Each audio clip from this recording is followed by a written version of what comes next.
Le leadership, ce n'est pas simplement savoir imposer son autorité, être une personne charismatique ou qui sait parler bien. Non, le leadership, c'est tout d'abord, avant tout, la bienveillance. Le leadership, c'est la vision. Le leadership, c'est l'art d'inspirer et d'influencer. Et non l'art d'asseoir une quelconque autorité sur qui que ce soit. Le pilier numéro 1 chez un leader que tout leader doit développer, c'est tout d'abord ce qu'on appelle la vision. La vision, c'est celle qui définit la personne que vous êtes. Alors que vous soyez leader ou pas, moi j'ai très souvent l'habitude de dire que nous sommes tous leaders de notre vie.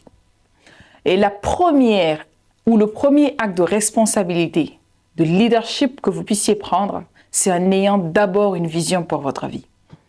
Et malheureusement, beaucoup de personnes manquent de vision, de direction stable. C'est la raison pour laquelle vous ne pouvez pas asseoir ces qualités de leadership.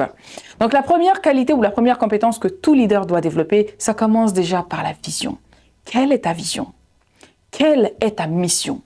Quand on parle de vision, on parle de là où tu veux aller. On parle de là où tu veux diriger les gens. On parle de vers où tu veux aller. Dans quel but? Quelle est l'intention derrière? Oui, tu veux diriger les gens. C'est comme une voiture.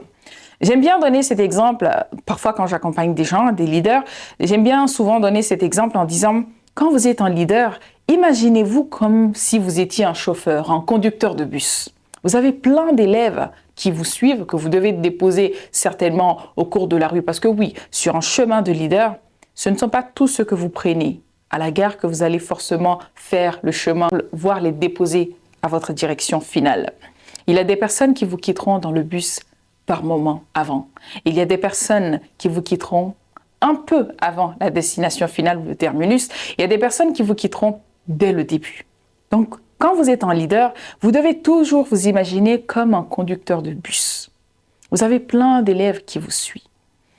L'importance d'avoir une vision, ça vous permet de savoir est-ce que vous conduisez pour conduire ou vous conduisez pour aller dans une destination finale. Il faut savoir qu'en général, quand on est appelé ou amené à diriger les gens, nous avons une énorme responsabilité qui est de s'assurer que tout le monde va bien et que tout le monde nous suit conformément à nos attentes. Et je pense que c'est le devoir le plus compliqué finalement. Être un leader pour moi, ce n'est pas une sorte de gloire. C'est simplement être dignement au service des autres. Et pour que vous soyez au service des autres et qu'ils vous suivent également et qu'ils acceptent, je dirais pas obéir parce que vraiment pour moi c'est pas du bon sens, qu'ils acceptent cette collaboration finalement, il faudrait que vous soyez à la hauteur. Et la première chose à faire pour être à la hauteur, c'est de définir d'abord votre